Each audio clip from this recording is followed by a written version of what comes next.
So break तो बाद एक बार फिर सब का करना हाँ हार्दिक स्वागत। हर एक व्यक्ति की शख्सियत जो है उसकी निर्माणता होनी चाहिए, यानी कि पर्सनैलिटी डिवेलपमेंट होनी चाहिए। ਅਤੇ ਕਿਹਾ ਜਾਂਦਾ ਹੈ ਕਿ first impression is the last impression. ਜਿਹੜਾ ਤੁਹਾਡਾ ਪਹਿਲੀ ਵਾਰ ਕਿਸੇ ਦੇ ਉੱਤੇ ਉਸਦਾ ਅਸਰ ਪੈ ਜਾਂਦਾ ਹੈ, ਤੁਹਾਡੀ ਦੇਖ ਦਾ, ਤੁਹਾਡੀ ਸੋਚ ਦਾ, ਉਹ ਸਾਰੀ ਜ਼ਿੰਦਗੀ ਲਾਸਟ ਕਰਦਾ ਹੈਗਾ। ਸੋ ਗੁਰੂ ਗ੍ਰੰਥ ਸਾਹਿਬ ਜਿਸ ਤਰ੍ਹਾਂ ਅਸੀਂ ਹਮੇਸ਼ਾ ਹੀ ਕਹਿੰਦੇ ਹਾਂ ਕਿ is a way of life, ਇਸ ਵਿੱਚੋਂ ਸਾਨੂੰ ਸਭ ਕੁਝ ਮਿਲ ਜਾਂਦਾ ਹੈ। ਆਓ ਅੱਜ ਗੱਲਬਾਤ ਕਰਦੇ ਹਾਂ ਕਿ ਕਿਵੇਂ ਅਸੀਂ ਆਪਣੀ ਪਰਸਨੈਲਿਟੀ ਦੀ ਡਿਵੈਲਪਮੈਂਟ ਕਰ ਸਕਦੇ ਹਾਂ ਗੁਰੂ ਗ੍ਰੰਥ ਸਾਹਿਬ ਜੀ ਦਾ ਸਹਾਰਾ ਲੈ ਕੇ। स्वागत करते हैं अज के इस प्रोग्राम में ज्ञानी मलकीत सिंह जी का, जोड़े कि इस विषय से सांझ पाएंगे। जी आनू जी, वाहिगुरू जी का खालसा वाहिगुरू जी की फतेह जी। जी भाई साहब, सो परसनैलिटी डिवेलपमेंट की जब असीं गल करते हैं तो हर एक कोई जो है वो चाहता है कि उसकी परसनैलिटी का इंपैक्ट पवे।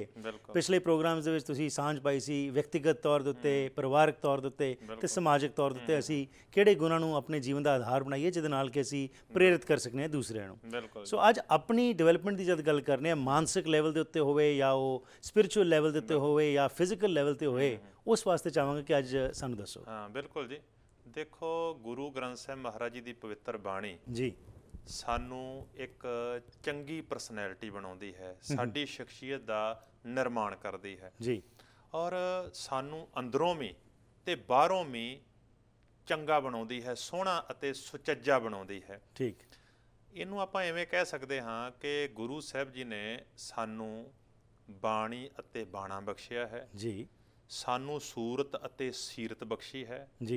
इहदा संबंध इवें है जिवें आत्मा अते शरीर दा। जे शरीर विचों आत्मा निकल जाए तो आपां कहिंदे हाँ कि ये लाश है, डेड बॉडी है। राइट, इसे प्रकार जे शरीर दे विच गुण ना होण, बाहरों भावें किन्ना भी शंगारिया सवारिया क्यों ना होवे जी, वो बाहर दे शंगार कवन अर्थ मृतक शंगार जिवें बाणी ने कहा है, मुर्दे नूं शंगारन दा की फायदा। गुरु साहिब जी ने सानू अंदरों भी ते बाहरों भी सवारिया है और शंगारिया है जी।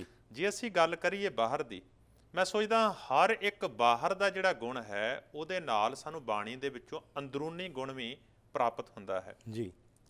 जिवें एक दुनिया दे महान इतिहासकार दा आपां पहिलां आसरा लईए, मिस्टर आर्नल्ड टैनबी जिहड़ा दुनिया का बड़ा फेमस हिस्टोरीयन होया है जी, उन्हें 1952 दे विच एक मोटी किताब दुनिया के इतिहास की लिखी सी जी, जिहदे विच उन्हें सिखां दे बारे भी जिक्र किया जी।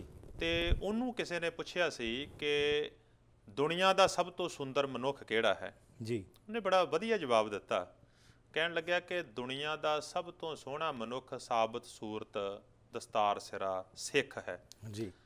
दूसरा सवाल सी उन्होंने कि दुनिया का सब तो बदसूरत इंसान किहड़ा है। वो कहन लग्या कि वो सिख जिहड़ा दस्तार तो ते केसां तो भी होना है। उन्हें किसी कम्यूनिटी के बंदे वाल उंगल नहीं की, उन्हें सिख वाली उंगल की। क्यों? क्योंकि उन्हें जो साडियां रवायतां पढ़ियां, साडा इतिहास पढ़िया, साडियां परंपरावां पढ़ियां, तो उन्होंने महसूस होया कि इन्हां दा बाहरी स्वरूप इन्हां दी अंदर दी जिहड़ी शख्सियत है उहदा प्रगटावा है। ठीक, ते जिहदे कोल बाहरी स्वरूप नहीं, सुभावक है कि अंदरों भी वो खाली होएगा। तां उन्हें गल कही कि जिहड़ा सिख केसां तो दस्तार तो भी होना है वही दुनिया का सब तो बदसूरत इंसान है।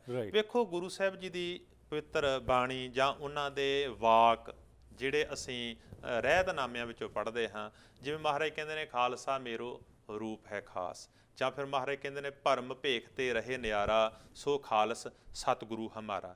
ਇਹਦਾ ਅਰਥ ਕਿ ਜਿਹੜਾ ਮਹਾਨ ਵਿਅਕਤੀ ਹੈ ਜਾਂ ਜਿਹਦੀ ਮਹਾਨ ਸ਼ਖਸੀਅਤ ਹੈ ਉਹਦਾ ਜਿਹੜਾ ਰੂਪ ਹੈ ਜਾਂ ਉਹਦਾ ਜਿਹੜਾ ਬਾਹਰੀ ਸਰੂਪ ਹੈ ਉਹ ਵੀ ਬੜਾ ਸੋਹਣਾ ਸੱਜਿਆ ਸਵਰਿਆ ਹੋਣਾ ਚਾਹੀਦਾ ਹੈ, ਤੇ ਅੰਦਰੋਂ ਜਿਹੜੇ ਉਹਦੇ ਗੁਣ ਨੇ ਉਹ ਵੀ ਬੜੇ ਮੌਲਿਕ ਹੋਣੇ ਚਾਹੀਦੇ ਹਨ।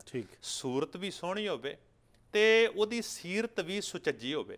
ਜਦੋਂ ਅਸੀਂ ਸੂਰਤ ਦੀ ਗੱਲ ਕਰਦੇ ਹਾਂ ਤੇ ਆਮ ਤੌਰ ਤੇ ਅਸੀਂ ਸੋਚ ਬੈਠਦੇ ਹਾਂ ਕਿ ਉਹਦਾ ਰੰਗ ਗੋਰਾ ਹੋਵੇ, ਉਹਦੇ ਨੈਣ ਨਕਸ਼ ਬੜੇ ਤਰਾਸ਼ੇ ਤੇ ਤਿੱਖੇ ਹੋਣ। ਐਸੀ ਗੱਲ ਨਹੀਂ ਹੈ।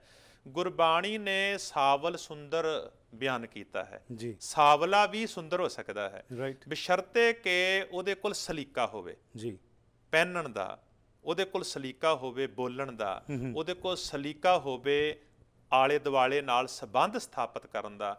ਤੋ ਗੁੱਡ ਪਰਸਨੈਲਿਟੀ ਉਹ ਹੈ ਜਿਹੜਾ ਬੰਦਾ ਆਪਣੇ ਗੁਣਾਂ ਦੇ ਰਾਹੀਂ ਤੇ ਬਾਹਰੀ ਉਹਦੀ ਜਿਹੜੀ ਦੂਜਿਆਂ ਨੂੰ ਇੱਕ ਆਕਰਸ਼ਿਤ ਕਰਨ ਵਾਲੀ ਜਿਹੜੀ ਆਕਰਸ਼ਣ ਸ਼ਕਤੀ ਹੈ ਉਹਦੇ ਰਾਹੀਂ ਪ੍ਰਭਾਵਿਤ ਕਰ ਸਕੇ।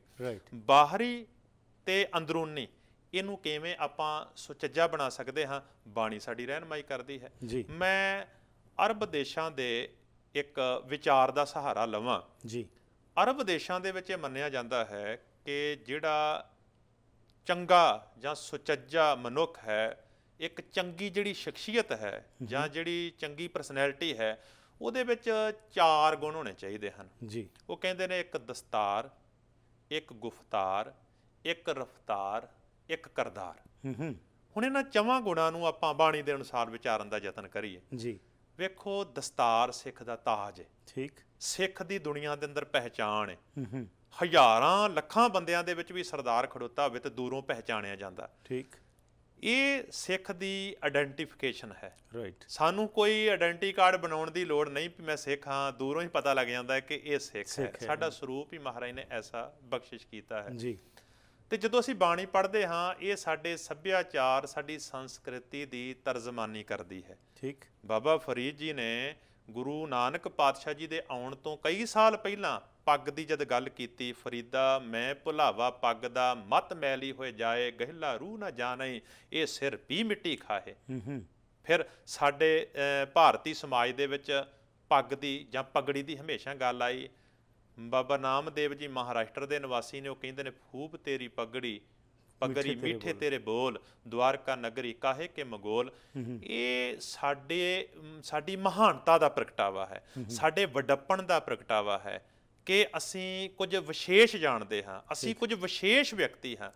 ਦਸਤਾਰ ਸਿੱਖ ਦੇ ਜੀਵਨ ਨੂੰ ਜਾਂ ਸਿੱਖ ਦੀ ਸ਼ਖਸੀਅਤ ਨੂੰ ਨਿਖਾਰਦੀ ਹੈ ਜੀ। ਜੇ ਅਸੀਂ ਗੱਲ ਕਰੀਏ ਸਿੱਖ ਗੁੱਡ ਪਰਸਨੈਲਿਟੀ ਬਣ ਕੇ ਘੁੰਮੇ ਤਾਂ ਉਹਨੂੰ ਦਸਤਾਰ ਆਪਣੇ ਜੀਵਨ ਦੇ ਵਿੱਚ ਜ਼ਰੂਰ ਧਾਰਨ ਕਰਨੀ ਚਾਹੀਦੀ ਹੈ। ਸਾਡੇ ਰਹਿਤਨਾਮੇ ਕਹਿੰਦੇ ਹਨ ਕਿ ਦਾਤਨ ਦੋਨੋਂ ਵਕਤ ਕਰ, ਪਾਗ ਚੁਨੇ ਘਰ ਬੰਨ੍ਹਦੇ। ਪੱਗ ਦਾ ਰੰਗ ਵਧੀਆ ਹੋਣਾ ਚਾਹੀਦਾ ਹੈ, ਚੁਨੇ ਘਰ ਬੰਨ੍ਹਦਾ ਹੀ ਭਾਵ ਵਧੀਆ ਢੰਗ ਦੇ ਨਾਲ ਦਸਤਾਰ ਬੰਨ੍ਹੀ ਜਾਏ, ਕੱਲਾ ਕੱਲਾ ਲੜ ਕਰਕੇ ਖੋਲ੍ਹਿਆ ਜਾਏ, ਢਿੱਲੀ ਨਾ ਹੋਵੇ ਵੀ ਕੋਈ ਕਿਤੇ ਝੁਕਣਾ ਪੈ ਜਾਏ ਤੇ ਦਸਤਾਰ ਉਤਰ ਜਾਏ, ਨਹੀਂ। ਦਸਤਾਰ ਬੜੀ ਆਕਰਸ਼ਕ ਹੋਵੇ, ਬੜੀ ਸੁੰਦਰ ਹੋਵੇ, ਚੰਗੇ ਰੰਗ ਚੁਣੇ ਜਾਣ ਤਾਂ ਕਿ ਕੋਈ ਬੰਦਾ ਵੇਖੇ ਸਾਡੀ ਦਸਤਾਰ ਨੂੰ ਤੇ ਉਹ ਵੇਖ ਕੇ ਕਵੇ ਵੀ ਵਾਹ ਕਮਾਲ ਹੈ, ਕਿੰਨੀ ਕਲਾ ਇਸ ਵਿਅਕਤੀ ਦੇ ਅੰਦਰ, ਵੀ ਇਹਨੇ ਸਿਰ ਦੇ ਉੱਪਰ ਦਸਤਾਰ ਕਿੰਨੀ ਸੋਹਣੀ ਬੰਨੀ ਹੋਈ। ਉਹਦੇ ਵਿੱਚ ਕੋਈ ਸ਼ੱਕ ਨਹੀਂ, ਜਦੋਂ ਤੁਸੀਂ ਸੋਹਣਾ ਰੰਗ ਤੇ ਸੋਹਣੇ ਢੰਗ ਨਾਲ ਦਸਤਾਰ ਬੰਨੀ ਹੋਵੇ, ਉਹ ਲੋਕ ਜਿਨ੍ਹਾਂ ਦੀਆਂ ਪਰੰਪਰਾਵਾਂ ਦੇ ਵਿੱਚ ਬਹੁਤ ਲੰਬਾ ਸਮਾਂ ਹੋ ਗਿਆ ਦਸਤਾਰ ਉਹਨਾਂ ਨੇ ਛੱਡ ਦਿੱਤੀ, ਕਿਉਂਕਿ ਦਸਤਾਰ ਪੱਗ ਇਹ ਹਰ ਇੱਕ ਸਮਾਜ ਵਿੱਚ ਰਹੀ ਹੈ, ਪਰ ਜਿਨ੍ਹਾਂ ਨੇ ਛੱਡ ਦਿੱਤੀ ਉਹ ਵੀ ਅਟਰੈਕਟ ਹੁੰਦੇ ਨੇ, ਉਹ ਵੀ ਵਾਰਨੇ ਜਾਂਦੇ ਨੇ, ਉਹ ਵੀ ਕਹਿੰਦੇ ਨੇ ਵਾਹ ਕਮਾਲ ਦੀ ਦਸਤਾਰ ਜਿਹੜੀ ਹੈ ਉਹ ਸਜਾਈ ਹੋਈ ਹੈ। ਤਾਂ ਮੈਂ ਸਮਝਦਾ ਹਾਂ ਕਿ ਸਾਡੇ ਅੰਦਰ ਜਿੱਥੇ ਦਸਤਾਰ ਨੂੰ ਸੰਭਾਲਣ ਦਾ ਗੁਣ ਹੋਣਾ ਚਾਹੀਦਾ ਹੈ, ਉੱਥੇ ਦਸਤਾਰਧਾਰੀ ਇੱਕ ਜ਼ਿੰਮੇਵਾਰ ਵਿਅਕਤੀ ਹੈ, ਠੀਕ। ਇੱਕ ਇਹ ਵੱਡਪਣ ਦੀ ਨਿਸ਼ਾਨੀ ਹੈ ਤੇ ਵੱਡੇ ਅਸੀਂ ਤਾਂ ਬਣਾਂਗੇ ਜੇ ਸਾਡੇ ਅੰਦਰ ਵੱਡੇ ਦੀਆਂ ਵਡਿਆਈਆਂ ਹੋਣਗੀਆਂ, ਠੀਕ। ਸਾਡੇ ਅੰਦਰ ਉਹ ਗੁਣ ਵੀ ਹੋਣੇ ਚਾਹੀਦੇ ਨੇ, ਉਹ ਬਾਬਾਈ ਗੁਣ ਹੋਣੇ ਚਾਹੀਦੇ ਨੇ, ਸਾਡੇ ਅੰਦਰ ਲੀਡਰਸ਼ਿਪ ਦੇ ਗੁਣ ਹੋਣੇ ਚਾਹੀਦੇ ਹਨ ਕਿ ਦਸਤਾਰ ਬੰਨੀ ਹੈ ਤੇ ਵਾਕਈ ਅਸੀਂ ਰਾਜੇ ਲੱਗੀਏ, ਅਸੀਂ ਕਿੰਗ ਲੱਗੀਏ ਤੇ ਕਿੰਗ ਹੋਈਏ, ਅਸੀਂ ਰਹਿਨੁਮਾਈ ਦੇਣ ਦੇ ਯੋਗ ਬਣੀਏ। ਉਹ ਯੋਗਤਾ ਸਾਨੂੰ ਗੁਰਬਾਣੀ ਦੇ ਰਾਹੀਂ ਪ੍ਰਾਪਤ ਹੋਏਗੀ। ਦੂਜਾ ਅੰਗ ਹੈ ਗੁਫਤਾਰ। ਗੁਫਤਾਰ ਕਹਿੰਦੇ ਨੇ ਬੋਲ ਬਾਣੀ ਨੂੰ। ਓਕੇ, ਗੁੱਡ ਪਰਸਨੈਲਿਟੀ ਸਾਹਮਣਿਓਂ ਸੋਹਣੀ ਦਸਤਾਰ ਨਜ਼ਰ ਆ ਰਹੀ ਹੈ।